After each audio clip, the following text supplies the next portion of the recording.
وسهلا بكل الذين ينضموا للاستماع إلى راديو بلدي، أول راديو عربي أمريكي ويعنى بقضايا العرب في المهجر. برامجنا في راديو بلدي كل يوم جمعة من 8 وحتى 9 صباحا مع ليلى الحسيني في بث حي ومباشر عبر wnzk راديو 690 AM. صباح الخير بلدي، صباح الخير لكل مستمعينا. Welcome to Radio Baladi, the first Arab, Middle Eastern, and American simulcast radio show. Radio Baladi is broadcast every Friday morning on wnzk 690 AM from 8 until 9 Eastern Time on Good Morning Michigan with Layla Al-Husseini. Our call-in number 248-557-3300. And now, stay tuned for the best radio talk show on Arab and American issues with your host, Layla Al-Husseini.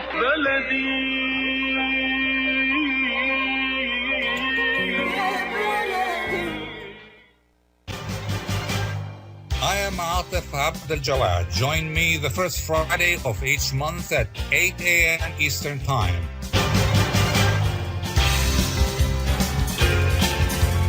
I will be discussing some of the most important issues and events in the Middle East live on America's Voice of the Arabs.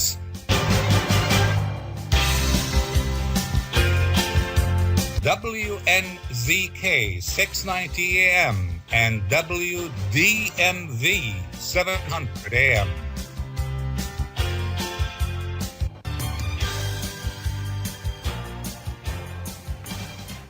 Good morning.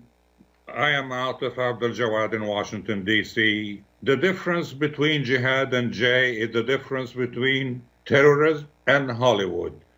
But we also want to talk about Syria, the conflict in Syria, the suffering in Syria. Syria is the most secular and most suffering country in the Middle East. Syrian American actor Jay Abdo is our guest. Mr. Abdo, good morning. Good morning. How are you? I am good. I want to start with today and then go back with you to yesterday. So tell us what you're doing today. What is your most recent movie assignment or role? Well, we just wrapped a movie called Firstborn, and it's a romantic comedy starring Tom Berenger, Val Kilmer, Denise Richards, Robert Nepper, and me, and bunch of very nice names in the United States and around the world. Your name is Jihad, but your name now, you were born Jihad, but your name now is Jay. Tell us why you changed your name, why you had to change your name. Oh, it's an interesting story that when I first came to this country and I started introducing myself to people, and I was like, my name is Jihad, and they would like stop for a minute and think about it and just stare at me, and maybe I felt they were a little bit skeptical and shocked sometimes. So some people ask me, is this your name? Or is this a name?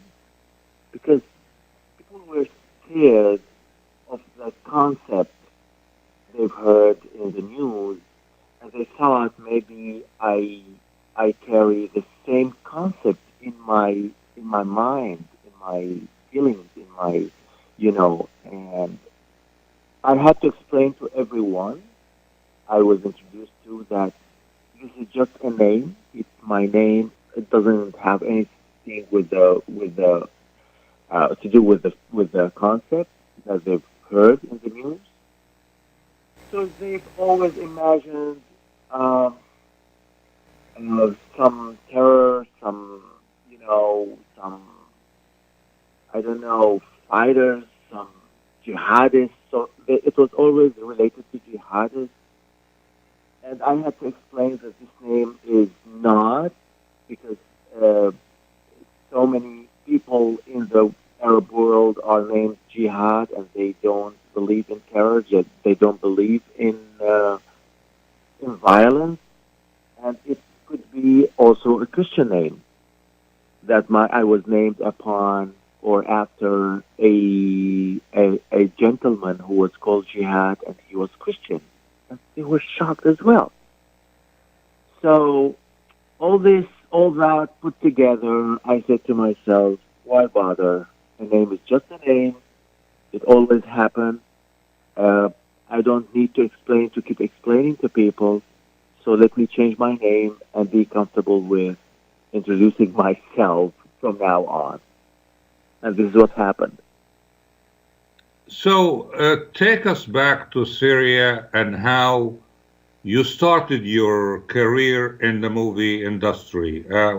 How did it happen that you became a movie star in Syria, in the Arab world, and how long ago was that? Oh, well, let me go before that a little bit. In the 80s, I traveled to Europe for study. I got a scholarship to Romania and went there to study. Started studying for civil engineering. And while there, we started, my friends and I, to play on stage, to perform in Romanian language, and to play to play some music. So it was like kind of expressing our culture on stage, and we did pretty well. So one of my professors, actually one of my best professors, he invited me over for dinner, and he said, "You better go back home and study acting and become an actor." I said, "But I'm already an engineer, and I'm almost graduating." He said, "Yeah, but you have this art in your soul, in your spirit, so don't lose it." So I went back home. I studied acting for 4 more years, and after graduation, in no time, like in 18 months, I became one of the top promising actors in Syria and the Middle East.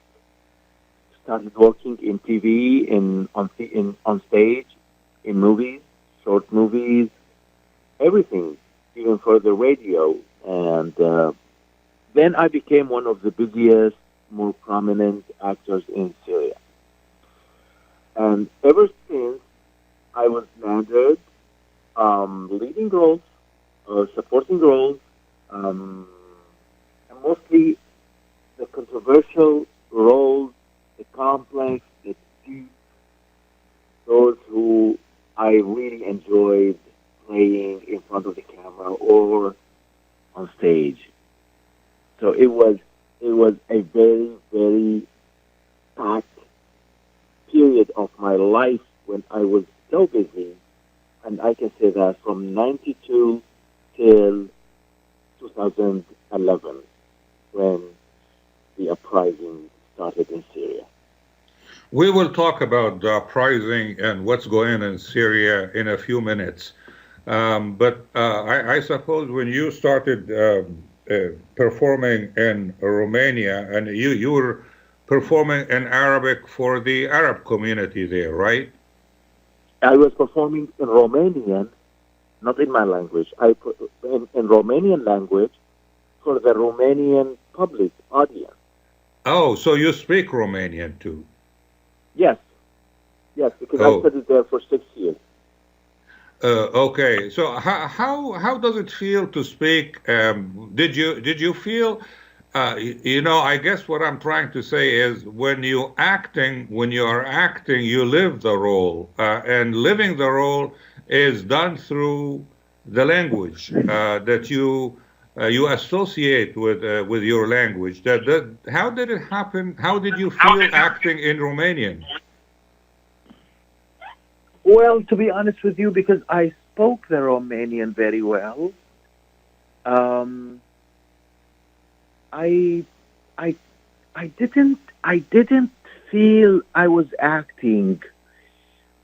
Maybe because I already spoke it easily, or I have this easiness with the languages, with all languages. Whenever I live in a country and I start speaking the language, I forget that I'm speaking another language. So it becomes more authentic, let's say more natural for me to perform. Yes.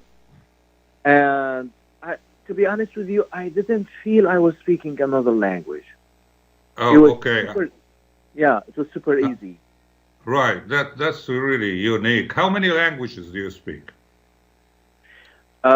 I can say I speak 4 languages strongly: English, Arabic, Spanish, and Romanian. And if we go to other languages, that working knowledge in French and Russian. And how did you get to speak all those languages?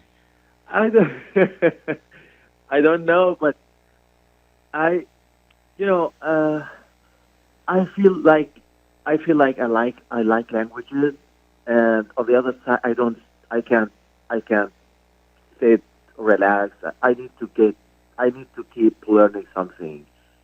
This is my this is my personality. I like to learn more things, like always to know something new. Because I like languages, I keep learning languages. I think this is the whole story. So at home right now, do you speak with your family in Syrian Arabic? Yes, because my wife is Syrian, I speak to her in Arabic, but sometimes I say a word or two in English, but yeah, mostly in Arabic. Yes, that's normal. When you live in a different country, you tend to mix languages together. So are you based now in what, Los Angeles, or are you talking to us now from where? I'm based in Los Angeles. Um, First, we came to my wife when we came to the United States. She came to Minneapolis. She came to Minneapolis with a scholarship.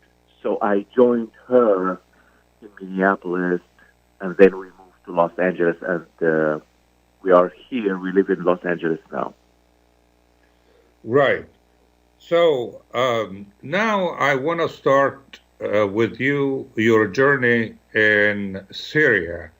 And to do that, I want to first see how you ended up, just to give our audience a flavor of how did it happen that you were a famous superstar in your country, in Syria, and then all of a sudden you are in the U.S. So in 2011, we all know that the Arab Spring started in Tunisia, and it kept spreading out to the other countries around. So it went from Tunisia to Egypt, then to Libya, then Yemen, and then it came to Syria. So when it started, people started marching in the streets, demanding universal rights, dignity, freedom, and to be honest with you, I couldn't march because I was afraid of being arrested or shot in the streets, because this is what they did. The government started.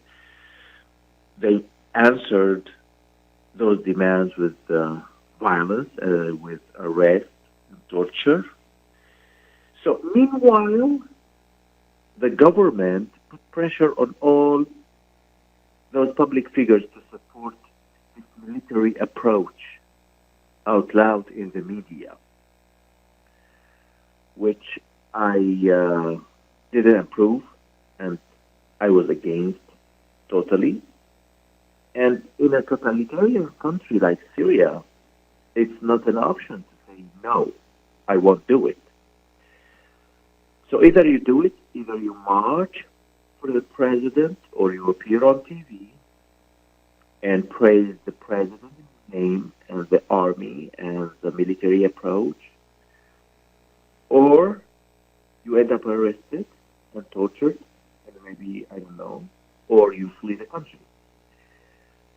So Okay, Jihad. Let me, Jay. Let me just interrupt you here for a second. We're gonna pick up your conversation in a few seconds after this break.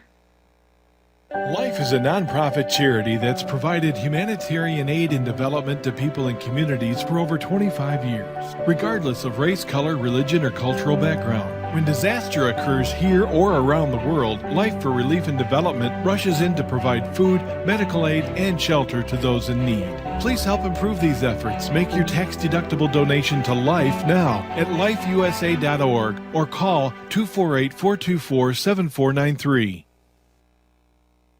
When it comes to reproductive medicine, IVF Michigan Fertility Centers are the recognized leaders. With locations in Bloomfield Hills and 5 other cities in Michigan and Ohio, IVF has experts in all aspects of the field. As a founding member of IVF Michigan Fertility Centers, Dr. Nicholas Shama is one of the leading reproductive endocrinologists in Michigan and Ohio. Dr. Shama has performed over 10,000 IVF cases and has helped thousands of couples fulfill their dreams of parenthood. American board certified in both obstetrics and gynecology and reproductive endocrinology and infertility, Dr. Nicholas Shama is a very caring, compassionate, expert physician that understands not only the medical but also the emotional toil of infertility on his patients. When it's time, get personalized care from Dr. Nicholas Shama at IVF Michigan Fertility Centers in Michigan and Ohio. Call toll-free 855-952-9600, 855-952-9600.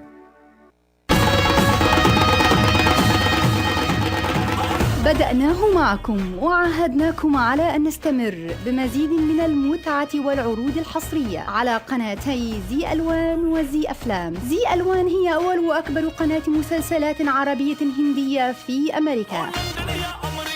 أضخم الإنتاجات، مسلسلات حصرية، ومع زي أفلام فأنتم على موعد مع مغامرة جديدة كل يوم لاكتشاف سحر بوليوود. تابعوا حصريا قناتي زي ألوان وزي أفلام الآن في أمريكا على ديش نتورك وسلينج تي في. I am Atef Gawad. Join me the first Friday of each month at 8 a.m. Eastern Time.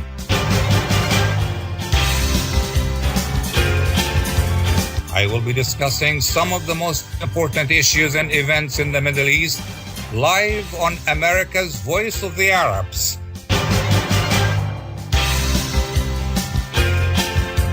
WNZK 690 AM and wdmv 700 AM.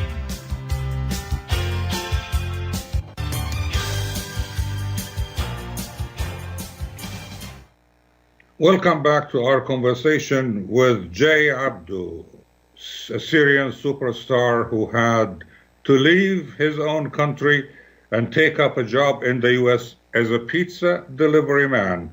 We're going to ask Mr. Abdo why he had to do that. Mr. Abdo, you were talking about the Syrian uprising. Go ahead. So,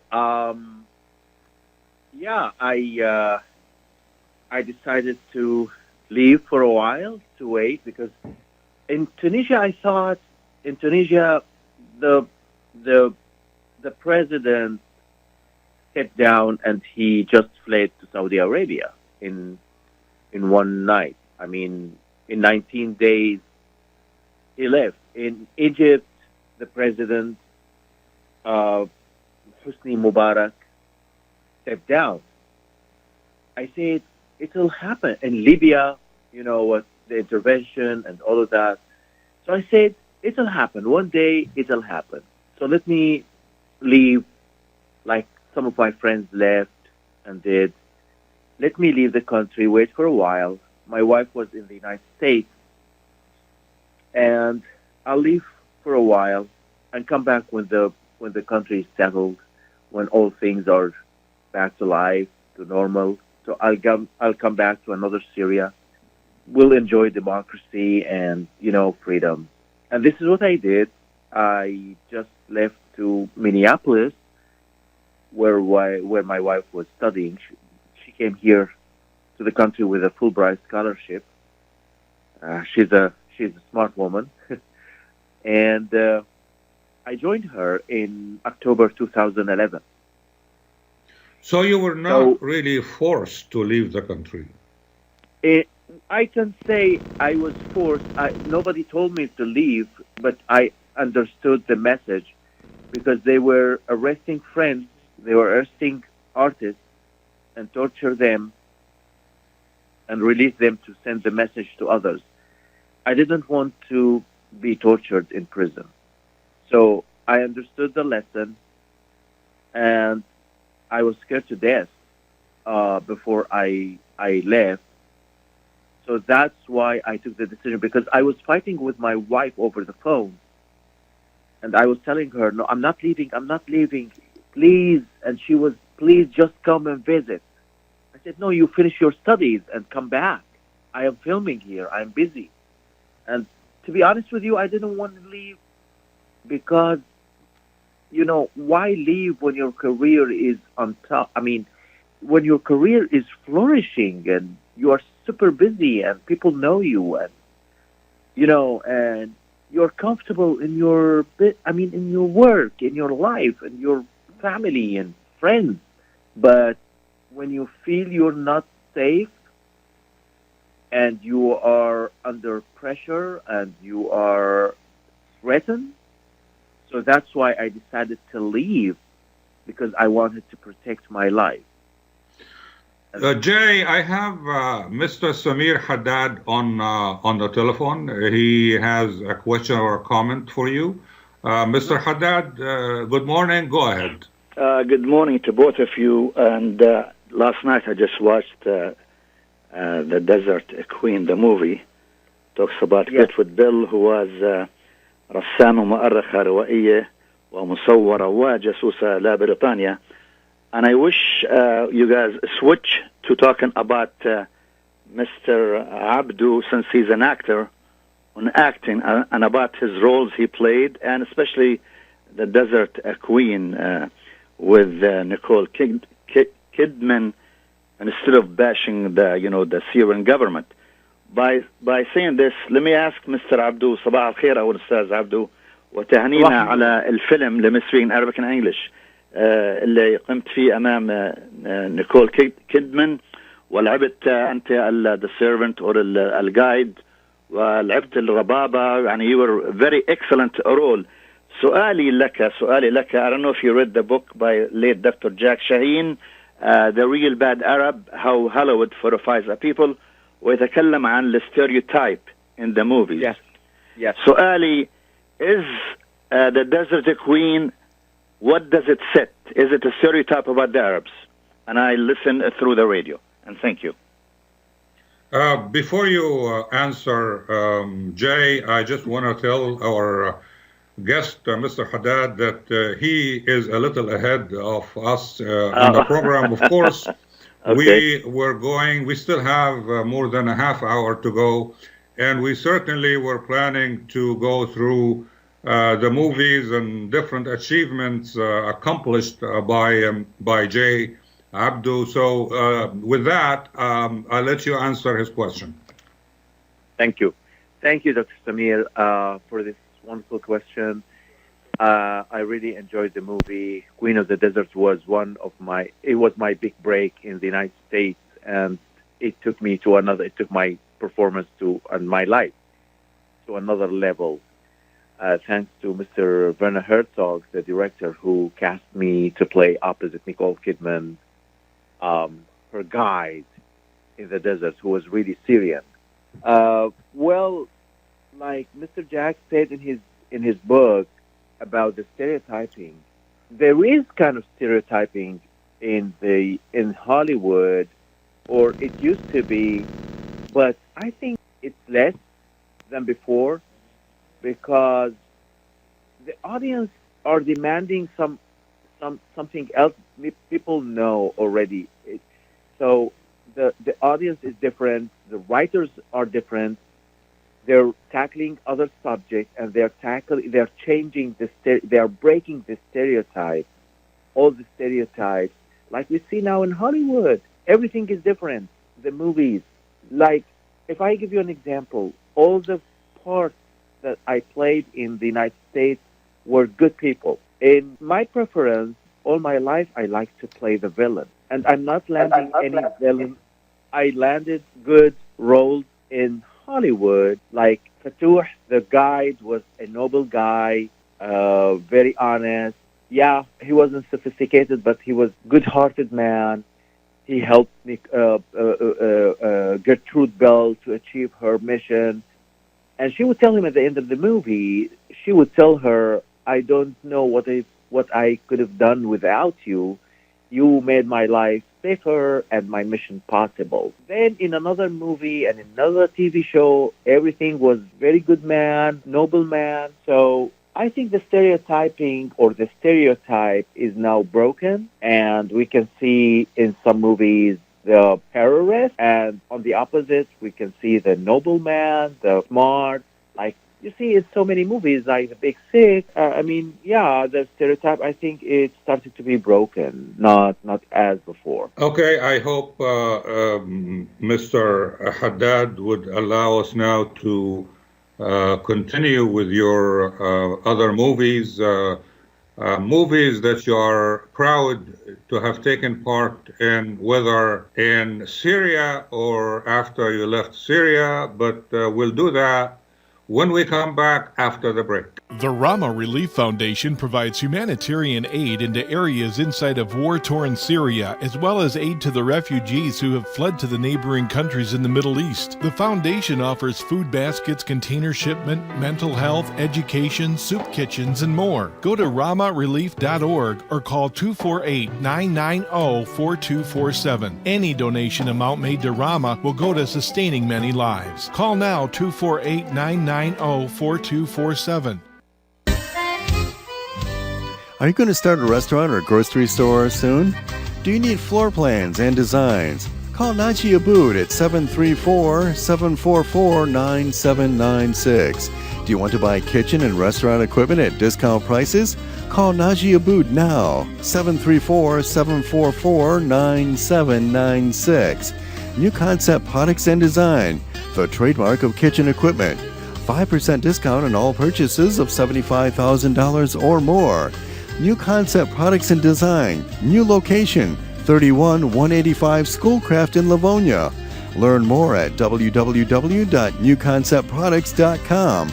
Call Naji Abood, 734-744-9796. I am Atef Gawad. Join me the first Friday of each month at 8 a.m. Eastern Time.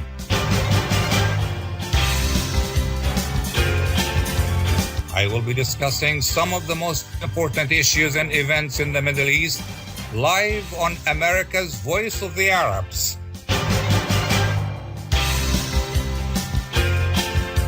WNZK 690 AM and wdmv 700 AM.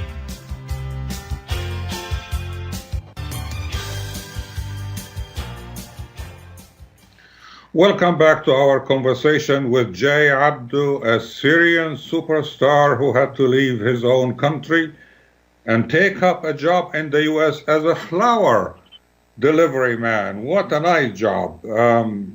Abdo, I read or I heard that you had to go to Morocco and you did not have a visa to go to Morocco.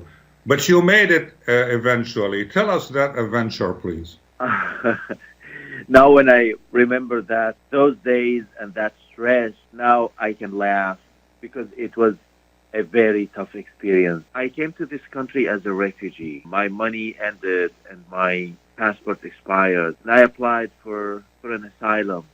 And then I was approved And to travel after I was cast in the movie Queen of the Desert, the production told me you have to be in Morocco like in 40 days. In 40 days we are going to Morocco, so you better start doing your papers and preparing for travel. So, you know, as a refugee, you have to apply for a travel document. And this is what we did. We applied for a travel document and we expedited that to have it fast. It wasn't easy. You know, my wife studied law back home, so she read the whole website of the immigration services, everything. And she managed to expedite the travel document for me. And we sent it to the consulate, but the consulate returned it blank, just nothing on it. And I said, what is the problem here? Because it was a travel document or what? Oh my God. So yeah, I went and I met someone there and I explained that I have a movie, and so I'm going there for a movie. I'm leaving Morocco. I'm not staying in Morocco.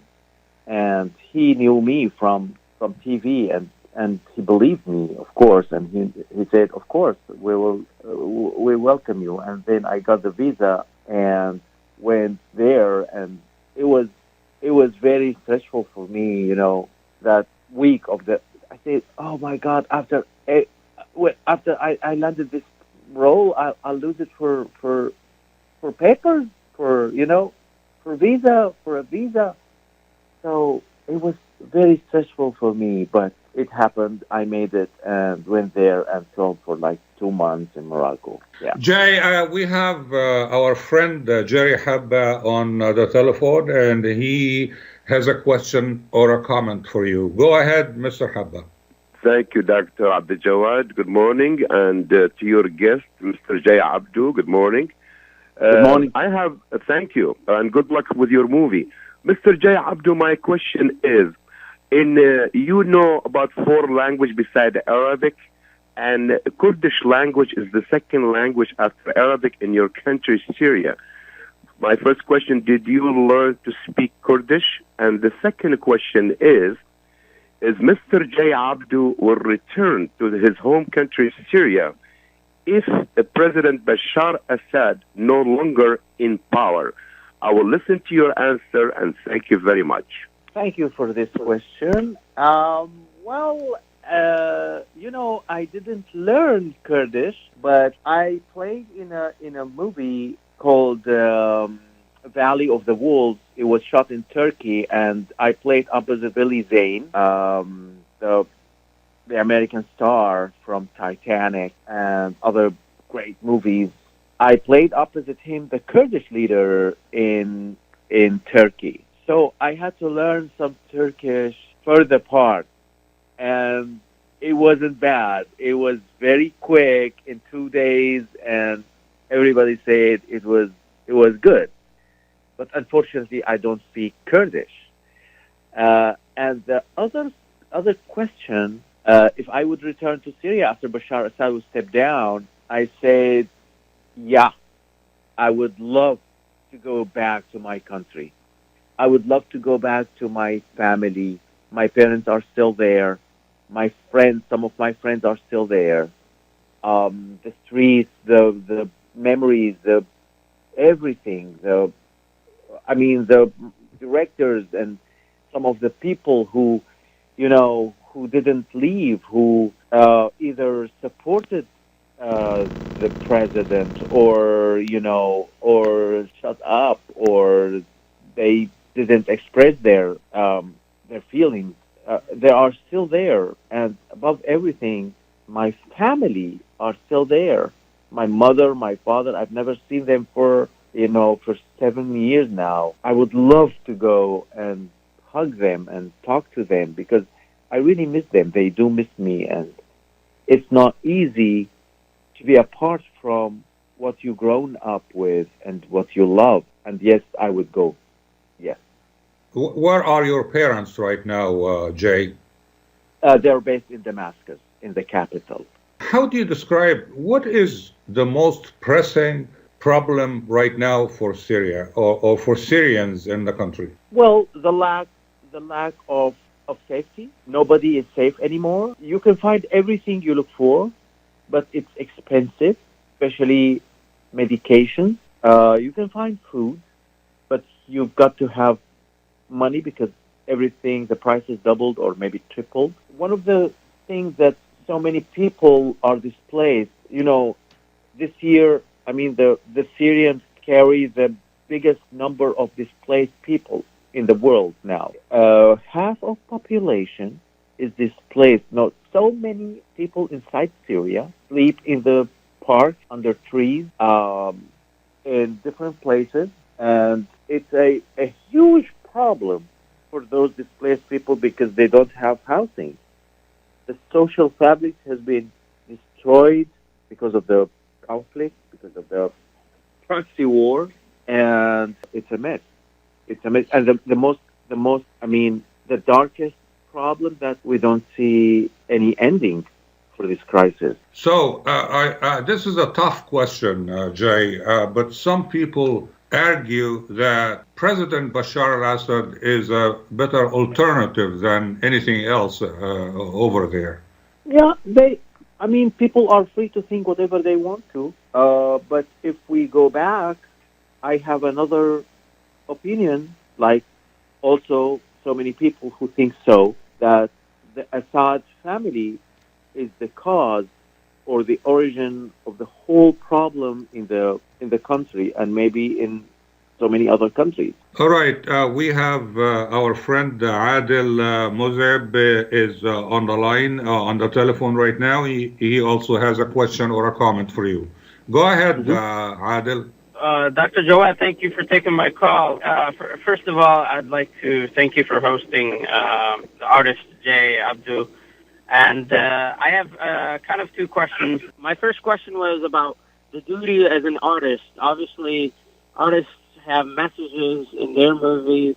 What do you view that as towards your country? And the other question, where do you want to see Syria in the future, in say in a couple of months or in this coming year? What's the best scenario for the country in your opinion?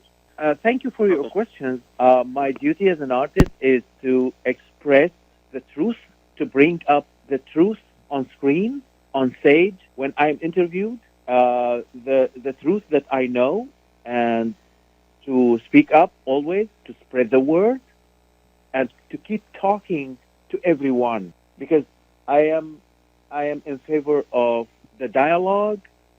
We need to keep talking to each other no matter what. And we need to put our papers on the table. This is my fight. This is my duty. This is my concern. This is my non-stop mission in this life, to say the truth, what I believe, what I want, to never stop doing that. And most of all, in an artistic way, or if I can, in a movie. Second of all, if you ask me about where do you see Syria in the upcoming months, I say, I don't know. It's not clear. The players are, the actors, the players there are so many. I don't understand politics. I'm not a politician. I can't read politics because it's super complicated for me.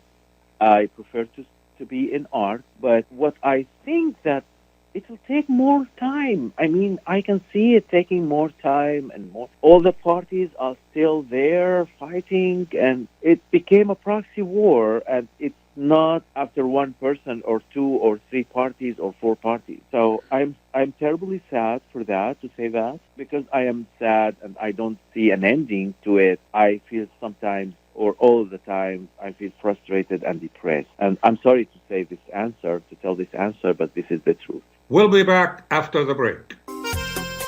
Ziyad brand. Quality products from our family to yours. Ziyad Brothers Importing offers the finest quality products, including brands like Sultan, Kraft, Nestle, Hook, Rico Picon, Dana, and many more. Ask your retailer to carry these fine products because you deserve the very best. For more information, visit our website at www.ziyad.com. That's www.ziyad.com. Ziad, quality products from our family to yours. When you're looking for the best in optical care, Dr. Imad Nakash is your doctor to see. With years of experience and thousands of successful procedures performed, you can trust your eyes to Dr. Imad Nakash. See Dr. Imad Nakash and his professional staff for your eye care needs. There's 2 locations to serve you. In Hazel Park, call 248-336-3937. 248-336-3937. In Rochester Hills, call 248-299-3937. That's 248-299-3937. I am Atef Gawad. Join me the first Friday of each month at 8 a.m. Eastern Time.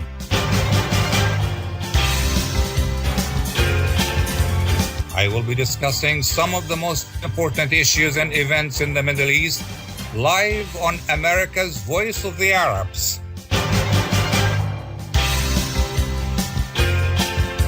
WNZK 690 AM and wdmv 700 AM.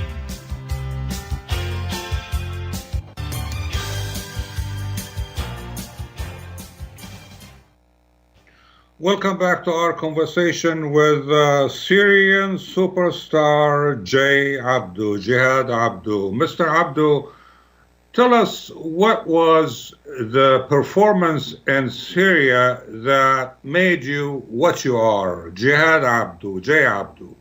It was one that was very, very famous at the time. It was called Ukhwat al-Turab, Brothers in Sand, or something like, if you want to translate it, the Brothers in Sand, or the soil, or the, it was about big Syrian revolution that when we were ruled by the Ottomans, I was playing a leader who was in the Ottomans, and then he defects when he finds out that the Ottomans were occupying the country but not ruling well, and he was deceived with the empire, the whole empire, and he and his friends formed the first revolution in the region, which called Al-Thawra Surya Al-Kubra, the big Syrian revolution, and then they took over the cities where he lived. So Ukhwat al-Turab was the biggest TV show that put me on the map in the Arab world. Okay, Mr. Abdo, we have our friend Khalil Hashim on the telephone. Go ahead, Mr. Hashim. Good morning, gentlemen. How are you today? Good morning, Mr. Khalil. Nice talking. Thank you so much. We are so proud of your accomplishments, whether in Syria or in Hollywood. This is really a great story for, a refugee, and to have gone through what you've gone through, and then what your accomplishments. On the artistic side, what is next? I mean, you've been in really great projects. Is there anything else coming up you're working on? The second question is, what would it take to bring the Syrian people together? The war is nasty and has brought a division among the people. What would it take to bring them together? Thank you. You're welcome. Thank you for these wonderful questions. Well, first of all, we just wrapped this. We just wrapped a movie called Firstborn, and it's a very nice comedy. Romantic comedy, and maybe political. Please stay tuned and keep an eye on the movie called Firstborn. It has starring Val Kilmer, Robert Nepper, Tom Berenger, Denise Richards, and so many others. I think it will come out this coming April. Regarding your second question, what would bring the Syrian people together? It's not easy to bring all the parties together, but I think the love for Syria and the love for their country would bring them. If they really care about their country, they would come together. And there is something that we all miss and we don't think about, is the democracy and accepting the other. And if we believe in equality and justice, everybody will come together with everyone and will listen to the other voice and to the opposite opinion. This is my belief, hopefully. Mr. Abdo, What do you think? How do you assess, evaluate the role or achievements of people, artists before you who contributed in Hollywood, such as Al-Aqad, the Syrian producer, and also Omar Sharif, for example, and others? So I hope that one day, I'm looking forward to that day when I can bring my values, the values of my people, to and tell the Americans and the whole world that in Syria we have great civilization. We have more than one civilization, and we really have honest people who work hard, become always successful and unique. And this is what I noticed about from the Syrian community in the United States and around the world, that they are hard workers and they are honest and they are approachable and they don't like to be numbers. They like to be prominent and unique. Like, I give you an example. If someone becomes a doctor, he wants to be a unique doctor, the best doctor, the most respectful doctor in his career. If he is a shop owner, he wants to be different. He wants to be distinguished, And this is what makes us different. We try and strive to become or to give the best impression possible about the human achievement. I wish to do that in movies. I'm looking forward to that day to tell the world that we carry this civilization in our DNA. One of the puzzling questions, at least to myself, is my knowledge that Syria is the most tolerant and secular country, people in the region, in the Middle East. And yet we are seeing part of the problem in Syria now is the impact of religious intolerance. How do you respond to that? Well, from the first beginning, Assad, the father, divided people, and he worked on sectarianism for him to lead this country easier. When we say divide and conquer, and it started to happen in the 70s. It's a long story. It's not recent. And he worked hard on that by dividing, by giving the opportunities to those who appreciated him, and it became something that's worse than any other country. And people knew that, because I had friends from other sects, from other religions, and we lived very well together in peace. But when you create the war and you use religion to infuse this war and this fire, then it becomes something that you can't avoid, and the whole country becomes a place where all fighters from around the world will come to join to fight for their beliefs. And I think that this is what I told you when I said I think he is the source of the problem, because he makes the religion and use the religion to infuse the fire and to implement the differences and the fight. Jay Abdo, we have 2 minutes left for us, and within 2 minutes, tell me, how do you see the future of the movie industry, generally, not just in Syria, but in the Arab world generally?